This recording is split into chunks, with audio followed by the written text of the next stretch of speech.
yourself, where you don't like the way Olodumare created you, this is the reason why you have to go to another person's land, and you are just deceiving yourself. You are deceiving yourself because they only want your money. They want your resources. They want you to come to travel to their land with your money, with your time, with your resources to build their place. If you know what commerce is, if you know what the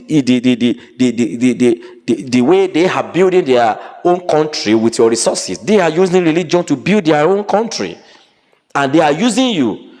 Well, it's a fact. We already know that there are people who are sabotaging the development of our own land. They because of what they want to eat, because they are taking money. They are taking money from these countries, these Islamic countries. They are taking money from them.